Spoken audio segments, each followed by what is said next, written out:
Eh bien bonjour tout le monde. Normalement il y a un petit jingle mais c'est pas très grave. Je suis extrêmement heureux de vous retrouver pour cette 59e édition du Festival d'Avignon.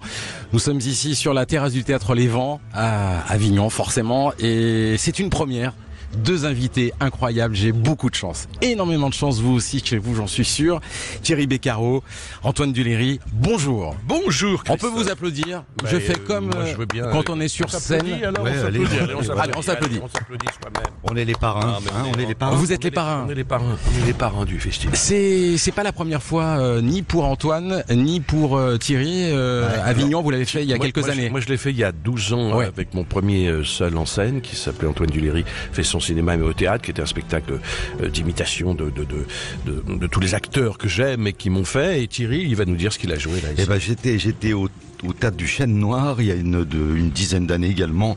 J'étais avec Pierre-Olivier Scotto et là on était 2. J'étais pas tout seul. Cette fois-ci, au Théâtre de l'Oriflamme, là je suis tout seul à défendre une cause qui m'est chère et raconter une histoire formidable. On va en parler dans quelques instants. Thierry, c'est pas une première. Est-ce qu'on se prépare psychologiquement à faire Avignon? Parce que est-ce que vous tractez par exemple?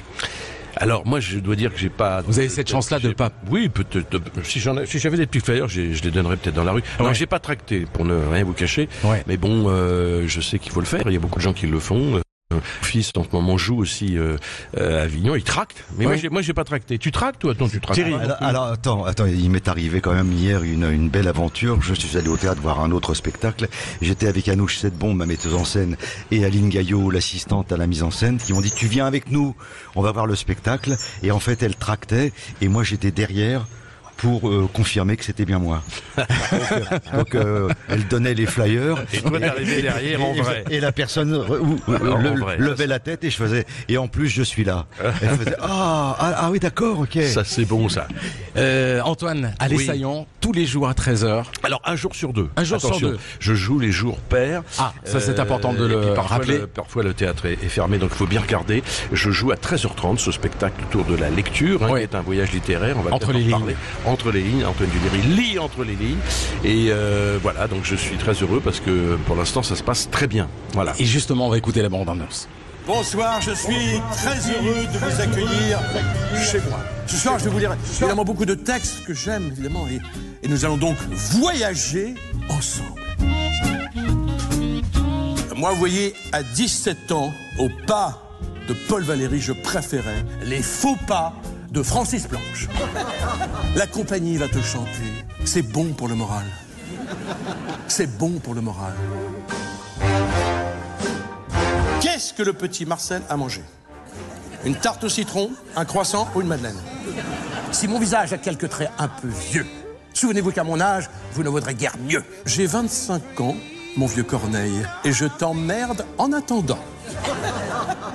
Ce médicament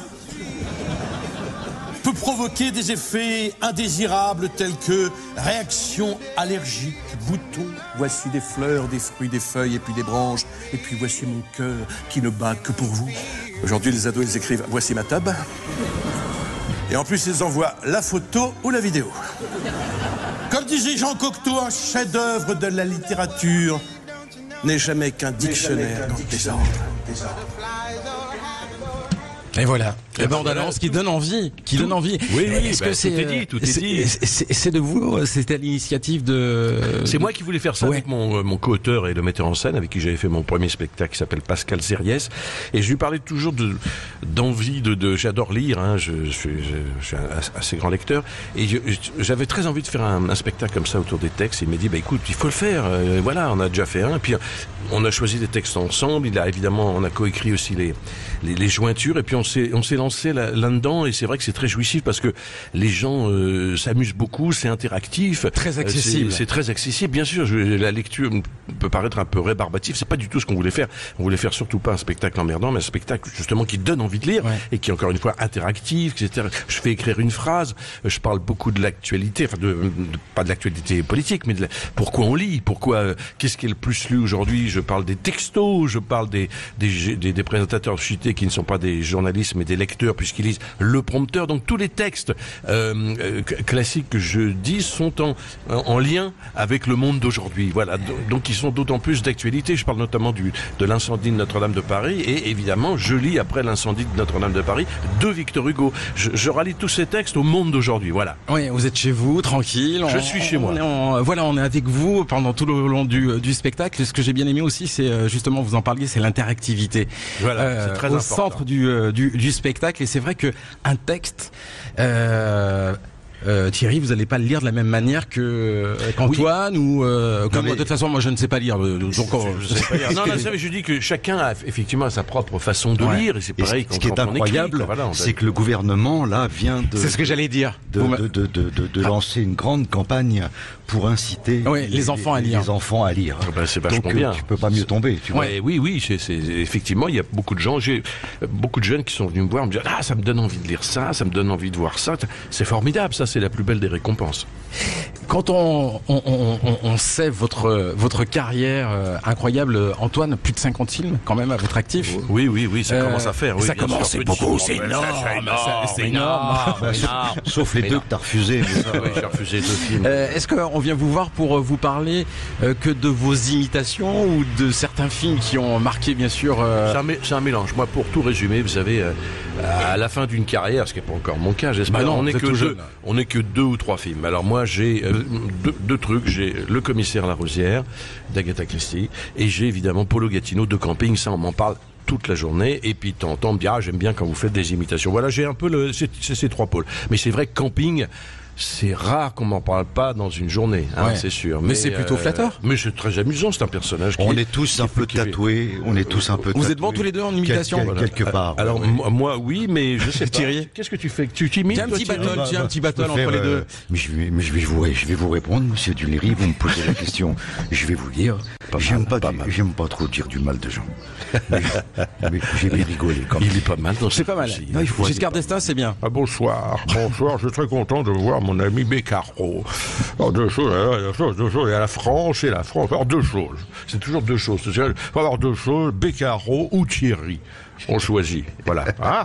Est-ce que vous aviez incité les auditeurs qui nous écoutent ce matin sur Sud Radio pour aller voir le spectacle de Thierry? Alors, j'aimerais beaucoup. Je l'ai pas encore vu, donc je peux pas en parler, mais je sais que c'est un spectacle, et j'en suis sûr parce que je connais l'acteur et l'homme, et je suis sûr que c'est un spectacle extrêmement fort et très émouvant, puisque je crois qu'il raconte sa vie un petit peu. Donc, la connaissant ce qu'il a vécu, je pense que c'est certainement un spectacle très très attachant. Et je vais aller le voir, bien évidemment. Un spectacle très émouvant, très attachant, qui dans la continuité du best-seller que vous aviez écrit 17 ans né. C'est une histoire incroyable. C'est une histoire incroyable qui doit remonter maintenant à 5 années où on me propose d'écrire mon histoire. Je suis quelqu'un d'assez discret, je suis pas le genre à me répandre et tout, et on me dit mais si raconte ton histoire parce que ça va aider. Tu imagines pas à quel point tu vas aider des gens. Alors je finis par céder et je raconte une histoire, une enfance malmenée, brinque-ballée, bousculée, maltraité par un papa qui peut être à la fois Dr Jekyll et Mr Hyde. Et j'écris ce livre qui se vend énormément, comme si j'avais donné des clés à des gens qui, comme la plupart du temps, se croyaient les seuls à avoir vécu ou à vivre ce qu'il vivait, comme je le ressentais moi-même. Ce livre a eu un grand succès, il a été adapté pour France Télévisions par Julien Seri. Ça a été incroyable avec des comédiens, Muriel Combeau, Anne Loiret, tout le monde voulait absolument participer à ce travail et à ce combat contre la maltraitance faite aux enfants. Et puis, je termine le triptyque au théâtre de l'Oriflamme avec un seul en scène. C'est une aventure incroyable pour dire aux gens qui vont venir voir le spectacle et qui sont déjà nombreux à venir qu'on peut s'en sortir, quoi. On peut s'en sortir, et moi ce que je vous propose c'est d'en parler dans quelques instants parce qu'il y a un peu de pub, il faut faire rentrer un petit peu de tutune dans la boîte, et il faut absolument aller découvrir Thierry Beccaro sur scène à l'Oriflamme à 15h50 jours, et Antoine Duléry, une journée sur 2 jusqu'au 26 juillet dans ce sublime spectacle Lire entre les lignes. À tout de suite. Sud Radio, Christophe Meillan en direct du Festival Off d'Avignon. Jusqu'au 25 juillet sur la terrasse du Théâtre Les Vents, nous allons vous faire vivre les coulisses de ce 59e Festival d'Avignon. Off, bien sûr, 1700 spectacles, c'était incroyable. Donc tous les matins, on a décidé bien de vous orienter, de vous dire les spectacles qu'il faut absolument aller voir. Et ce matin, j'ai beaucoup de chance puisque je reçois Thierry Beccaro et Antoine Duléry pour 2 sublimes spectacles que j'ai eu l'occasion de voir, de digérer. Et ça c'est important parce que quand vous allez voir un spectacle, eh bien vous y repensez un petit peu après. Et ça c'est le plus important. Antoine, on rappelle que vous êtes au théâtre Les Saillons, une journée sur 2 à 13h30. Et les jours pairs à 13h30. Et Thierry Beccaro à l'Oriflamme à 15h50. Est-ce que vous connaissez bien Avignon ? J'y ai joué comme Thierry il y a déjà une dizaine d'années, donc je peux dire que je connais bien Avignon, mais ça faisait très longtemps, voilà, que j'étais pas venu, donc je redécouvre. Il y a tellement de spectacles à voir, mais ça me rappelle, voilà, il y a 10 ans, j'avais passé un excellent moment au Chêne Noir, comme mon camarade Beccaro, mais pas la même année. Voilà, en quoi je connais Avignon maintenant. Est-ce que je connais la ville parfaitement ? Non. Alors on va voir si vous êtes fort sur Avignon et vous aussi vous avez la possibilité de jouer chez vous. Un petit vrai faux, ça va aller très très vite. Vous êtes prêts les garçons ? Allez, c'est parti. Un match qui va opposer 2 grands comédiens aujourd'hui sur l'antenne de Sud Radio et surtout il n'y a rien à gagner.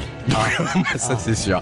Alors je m'en vais. Allez, il y a des petits croissants si vous voulez, des petites brioches. C'est gentil. Bon. Le Palais des Papes est le plus grand palais gothique d'Europe. Vrai ou faux ? Faux. Moi je dis que c'est la vérité. Eh bien, c'est une bonne réponse de Thierry Beccaro. Un point. Et donc j'avais joué pour le croissant. Oui, c'est ça. C'est honteux. En fin de compte, il a regardé sur votre feuille. C'est un fumier. Le Festival d'Avignon a été fondé par Hervé Villard en 1947. Vrai ou faux ? Oui, bien sûr. Capri, c'est fini. Vous nous prenez vraiment pour des cons, mon cher ami. Non, c'est Jean Villard. Jean Villard avec Gérard Philippe. Tout ça, c'était formidable. Gérard Philippe n'est plus. Et d'ailleurs, vous parlez de 59e festival. Et Gérard Philippe est mort en 1959. Ah, ben voilà. On s'amuse et on apprend des choses. Non, mais c'est vrai, c'est 59, et moi je suis né en 59, ça je l'ai lu. Et Jean Villard disait, le théâtre c'est pas compliqué, je te parle, tu me parles, on se répond. Voilà, et on se répond. Mais je crois que c'était Jouvet qui avait dit ça. Ah ouais, je crois. Mais tu sais, il y a plein de phrases comme ça. Oui, qui phrases. C'est peut-être Jean Villard. Jean Villard, c'est un théâtre élitiste pour tous. Ça, c'était formidable. En 1998, lors d'une réception à l'hôtel de ville, un immense plateau de fromages provençaux a été installé dans les couloirs. Sauf que personne n'avait imaginé qu'il allait faire très très chaud. Plus de 45 degrés sans clim. L'odeur était devenue insupportable. L'hôtel de ville a été évacué. Vrai ou faux ? Bien sûr, j'y étais. J'ai glissé sur une marmite de gruyère. C'est vrai. C'est vrai. Moi, je servais. On n'apprend rien, mais je trouve quand même non, mais je me souviens. La situation très cocasse. C'est très drôle. Et je suis à côté d'un acteur formidable, Thierry Beccaro, qui sent le fromage. Et je servais les fromages à l'époque. J'étais fromager. Vous avez tout fait en fait dans votre vie tous les deux. Tout fait. Il était fromager et moi j'étais brebis. Moi, j'ai été brebis il y a très très longtemps. J'étais brebis. J'ai donné mon lait. À chacun ses soirées. Écoute, j'ai décidé de changer de genre, ça se fait beaucoup, et de brebis, je suis passé à un petit garçon que vous connaissez. Eh bien, on va continuer à traire. La chanson sur le pont d'Avignon a été écrite au 19e siècle, vrai ou faux ? Non, elle a été écrite bien avant. Ouais. Pas du tout. C'est vrai. C'est vrai ? Bah oui, c'est vrai. J'ai dit ça au hasard. C'est incroyable. Je suis incroyable, mais je suis un mec assez brillant par rapport à Beccaro. Bon, mais comme ils n'ont pas apprécié trop les paroles et tout, ils ont démoli la moitié du pont. Voilà, c'est ça. Ils ont tellement dansé dessus qu'ils l'ont écroulé. Allez, une petite dernière. Vous aussi, concentrez-vous chez vous. C'est important. Si vous êtes dans votre voiture, si vous êtes, je sais pas, en train de faire la cuisine peut-être, puisqu'il est tôt. Il est tôt. Le Palais des Papes a été construit en 50 ans. Vrai ou faux ? Alors, Antoine, Thierry, il a été créé en plus de 50 ans. Moi, je pense que ça a été assez rapide parce que il y avait urgence et qu'il fallait quand même pas traîner parce que les papes ont toutes les qualités sauf celle d'attendre. Ça, c'est comme Notre-Dame de Paris. Exactement. Donc c'est Thierry qui avait raison. C'est Thierry qui avait raison puisqu'il était seulement en 10 ans. 10 ans, la vache. 10 ans. C'était très très loin. Très rapide pour un monument quand même assez colossal. Si vous êtes à Avignon justement, si vous ne connaissez pas la ville, faites un tour, c'est incontournable. Il faut absolument. Mais est-ce que vous savez que la pipe du pape Pipu, ça c'était mon père qui me dit ça. La pipe du pape Pipu, c'était un truc de Prévert. La pipe du pape Pipu La pipe du pape Pipu. Ah, magnifique. C'est pas la pipe du pape Pipu. Je crois que c'est Jacques Prévert qui a écrit ça. La pipe du pape Pipu. C'est bien. C'est marrant, hein. La pipe du pape Pipu. La pipe du pape Pipu. Voilà. Julien, notre réalisateur de l'émission, qui a gagné, Moi. Ah bah j'ai tout le paquet de viennoiseries là devant moi. C'est Thierry qui a gagné, il me semble. Oui, c'est Thierry Beccaro. Bravo Thierry. Ça s'applaudit. Bravo. Vous avez explosé, Antoine. Oh, ça va. Ne n'essayez pas de m'humilier comme ça, sinon je me lève et je pars. On rappelle que vous êtes donc Antoine à l'Essaillon. J'aime pas dire du mal de Christophe. 13h30. J'aime pas dire du mal de Monsieur Beccaro, mais quand même gagner comme ça, c'est honteux. Hein. Oui, alors moi je suis au Théâtre Essaillon et notre ami Thierry est à l'Oriflamme, mais lui c'est tous les jours, sauf le mercredi. Parce qu'il est moins feignant que vous. Hein, il n'a pas entendu Antoine. Oui, non, il est moins feignasse que... Non, j'aurais bien aimé jouer tous les jours, mais c'est comme ça, voilà, c'est comme ça. Voilà. On se retrouve dans quelques instants parce que c'est l'heure de la scène indépendante. Sud Radio, 19h-20h, Christophe Meillan en direct du Festival Off d'Avignon avec la scène indépendante. Jusqu'au 25 juillet, nous aurons l'occasion tous les jours justement de recevoir des invités de la scène indépendante. Et aujourd'hui, son président, Fabrice Roux. Bonjour Fabrice. Bonjour Christophe. Comment ça va ? Ça va bien. Je te présente on se connaît un petit peu, on se croise souvent dans les spectacles. Et puis, je suis ravi de les voir aujourd'hui en ce début de festival qui s'annonce formidable. On peut le dire, ça a plutôt bien démarré. C'est vrai qu'il y a énormément de gens cette année. Ah oui, c'est fou. Enfin, n'exagérons pas, il en manque encore un peu quand même. Il faudrait qu'il en vienne beaucoup plus dans les rues encore, mais je pense que cette semaine ça va décoller. Mais on en a déjà beaucoup plus vu que l'année dernière à la même époque. Donc on ne peut que s'enthousiasmer de voir la vitalité, la diversité des spectacles. Et puis on va rappeler à nos auditeurs que si vous êtes à Avignon, le plus important c'est d'écouter ce qui se passe dans les files d'attente ou à la sortie des spectacles, parce que le bouche-oreille continue à exister à Avignon, et ça je trouve ça incroyable parce que vous avez des gens qui s'arrêtent, qui disent je suis sorti du spectacle de Thierry Beccaro, c'est incroyable, c'est émouvant, le spectacle d'Antoine Duléry pareil, il nous a fait passer un super moment. Écoutez, vraiment c'est un super indicateur. Je sais pas ce que t'en penses. Moi Fabrice. je pense que c'est tout ce qui fait l'intérêt d'Avignon, c'est d'aller à la recherche, un peu comme Sherlock Holmes qui va chercher les bons spectacles, et si on se démerde bien, c'est intéressant d'aller à la rencontre de tout petits lieux aussi, et de découvrir des fois des perles rares, des spectacles qu'on n'a pas l'habitude, que spontanément on serait pas allé voir, mais c'est vrai qu'en traînant dans une file, à une terrasse de café, on entend des choses, ça donne envie d'y aller. Oui, moi j'ai vu 1000 francs de récompense dans un petit théâtre avant-hier, c'était super, dans une petite salle, et c'est super. Victor Hugo, tout ça, on découvre vraiment des spectacles remarquables. Et je trouve que ce qui est formidable en plus, c'est que vraiment Avignon est de plus en plus très éclectique, avec une diversité formidable, des spectacles de danse, on parle toujours du théâtre, mais il y a aussi beaucoup de spectacles d'humour, maintenant des spectacles de la musique, sur la musique qui vont arriver, des concerts, mais aussi de la magie, du clown. Voilà, c'est ça. Toutes les esthétiques sont représentées. Je me demande si d'ailleurs de ce festival de théâtre, on n'est pas en train de faire naître le plus grand festival de spectacles vivants dans le monde. Parce que compte tenu de la multiplicité des esthétiques, ceux qui aiment la musique, ceux qui aiment le théâtre, ceux qui aiment l'humour, ceux qui aiment la danse, la magie, tout ça, tout le monde peut venir à Avignon, une bonne raison de venir trouver un bon spectacle. Fabrice, la scène indépendante, c'est une association incontournable dans le milieu artistique. C'est quoi exactement? Alors, c'est une association loi de 1901, oui, parce que c'est une organisation syndicale, mais c'est surtout le plus vieux syndicat du secteur du spectacle vivant, qui est né en 1920, qui a donné naissance à tous les autres syndicats, ceux du public, ceux du privé. Nous sommes les plus anciens, nous sommes les plus vieux, même si je suis encore un peu jeune, à 60 ans.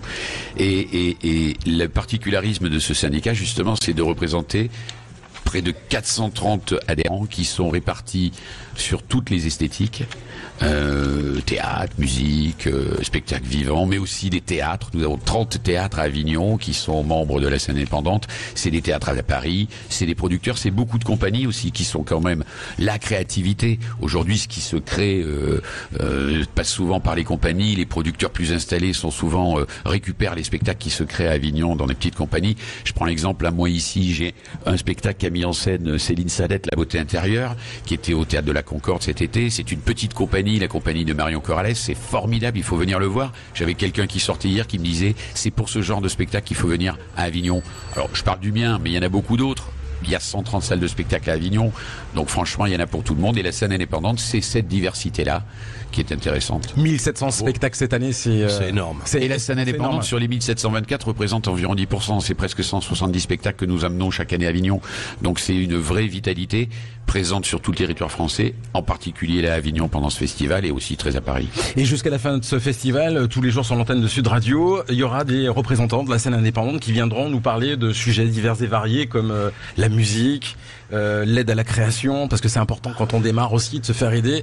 Et c'est toujours oui, et puis l'intelligence artificielle, tout ça, parce qu'il y a un certain nombre de sujets qui rentrent de plein fouet aujourd'hui dans la culture. Il faut qu'on arrive à sauvegarder notre modèle d'exception culturelle qui est le seul en Europe, et il faut se battre pour ça. Donc je pense qu'on va avoir plein de sujets à discuter ensemble. Je vous remercie d'ailleurs, je suis très heureux. L'année dernière déjà, nous avions mis en place ce partenariat.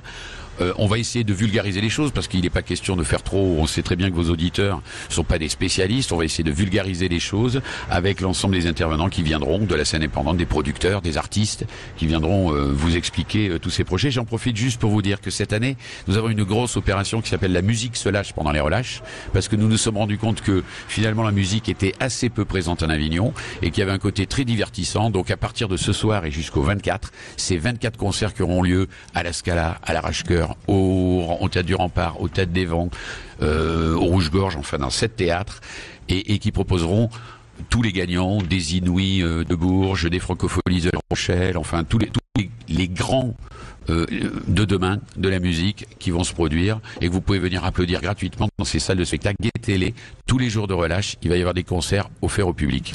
Merci Fabrice, c'est formidable. Magnifique. C'est magnifique. Belle initiative de la part de la scène indépendante. Super. On reste avec nos invités Thierry Beccaro, Antoine Duléry. On reparle bien sûr de leurs spectacles respectifs, et puis on se retrouve juste après la pub. À tout de suite. Avec plaisir. Sud Radio, Christophe Meillan en direct du Festival Off d'Avignon. Nos invités Thierry Beccaro, Antoine Duléry.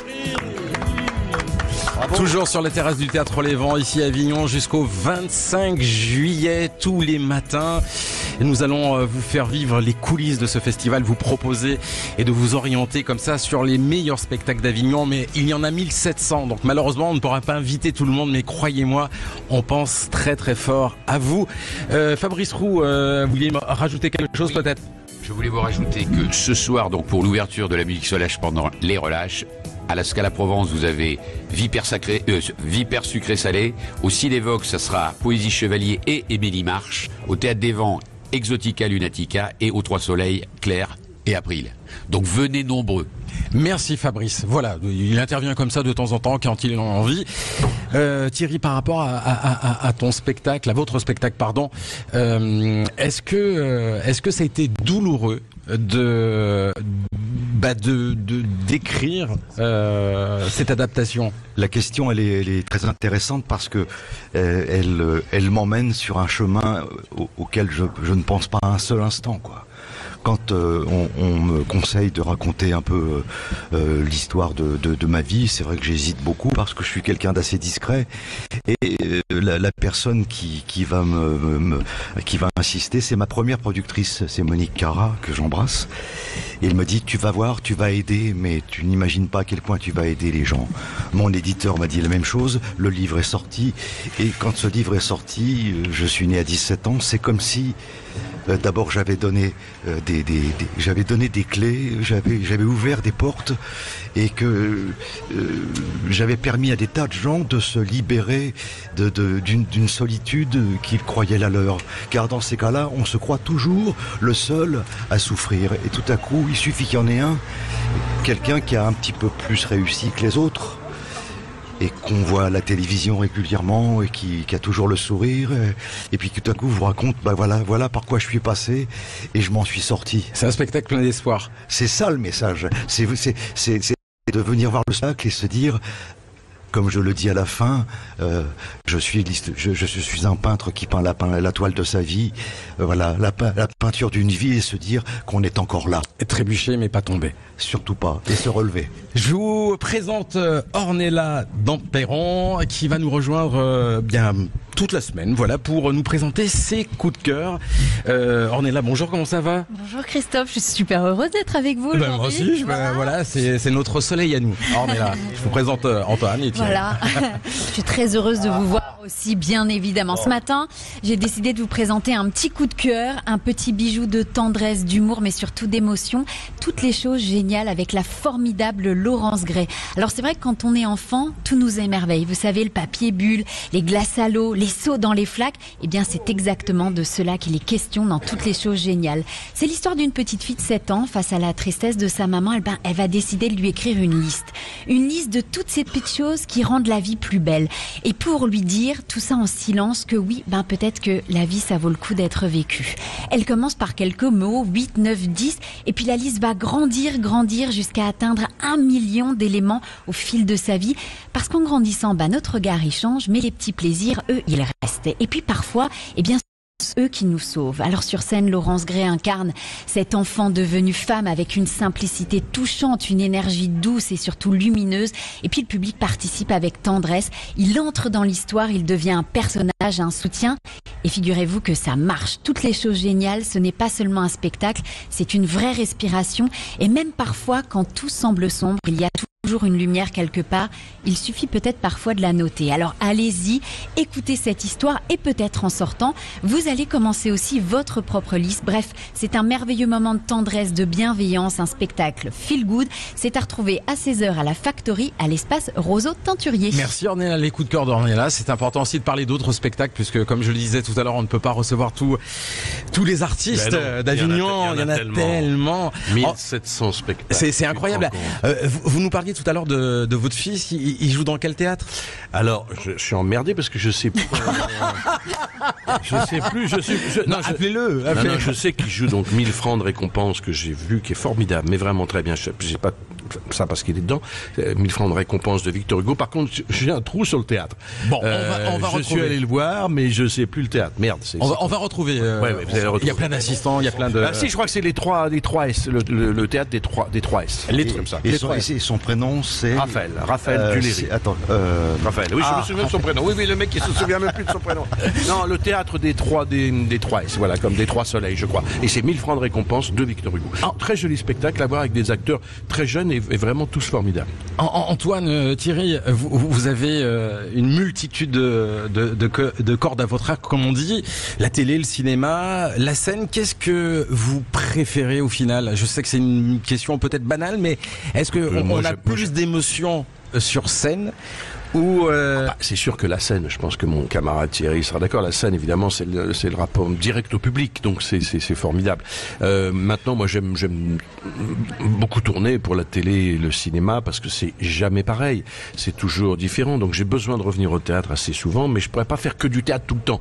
J'aime vraiment l'alternance des 3 arts, voilà. Mais c'est vrai que quand vous jouez une pièce et que vous avez l'émotion du public ou les rires du public, c'est extraordinaire. Oui, parce qu'ils sont directs. Quand je jouais avec Jean-Paul Belmondo, la puce à l'oreille, il me disait, tu vois Antoine, tu peux faire toutes les comédies du monde et Dieu sait s'il en avait fait, jamais ça peut remplacer ça. Ouais. Et c'est pour ça que tu vois, il était revenu au théâtre tardivement, Jean-Paul, pour retrouver cette émotion du public. Il me dit, tu vois, ça c'est un truc qui est irremplaçable. Le public. J'ai envie de dire la vie.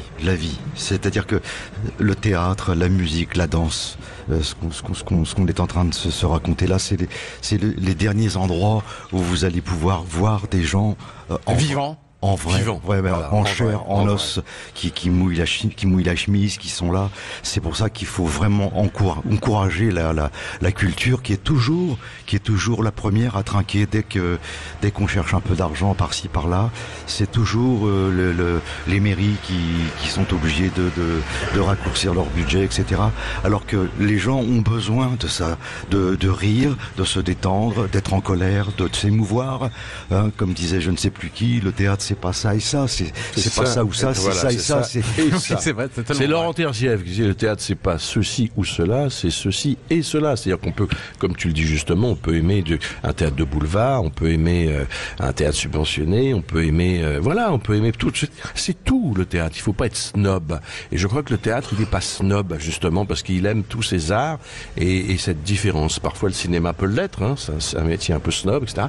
Mais pas le théâtre. Le théâtre, et on le voit là dans les rues d'Avignon. d'Avignon, tout le monde traque, tout le monde se parle. Le one-man show, la pièce classique, on part de Molière, Feydeau, le truc. On voit tout dans Avignon, c'est tout le théâtre, avec un grand T. Et c'est ça qui est formidable. Il y a beaucoup de bienveillance. Moi, c'est ce que je ressens un petit peu quand je me balade dans les rues d'Avignon et c'est ce que viennent rechercher aussi, je pense, les gens à ce festival. Oui, puis tous ces jeunes formidables qu'on voit, qui sont là, qui se défoncent à 16, 17 ans, 18 ans. Moi, je sais pas si ça te fait ça, mais ça me rappelle mes débuts, quoi, tu vois. Thierry aussi, quand on a tous démarré, quoi. Et c'est vrai que c'est cette espèce de vitalité, moi, c'est cette jeunesse que je trouve formidable et que j'ai retrouvée dans 1000 francs de récompense. Et moi, ce qui me touche, c'est quand je te regarde là en ce moment, tes yeux, parce que je sais que tu es venu voir le spectacle et je sais que tu as été touché. Donc comme tu es au micro, tu peux pas non plus tout dire, mais je vois dans tes yeux un petit peu rouge que ce que j'évoque dans la pièce L'amour à la menthe, merveilleusement écrite par Emmanuel Robert Espalieu et mise en scène par Anouche Sedbon. Toute l'émotion qu'on doit retrouver quand on va au théâtre, parce qu'on a besoin de ça. Et je rappelle que c'est à l'Essaillon tous les jours à 13h30. Thierry Beccaro. Non, ça c'est moi. Je le savais, mais c'était pour voir si vous suiviez tous les deux.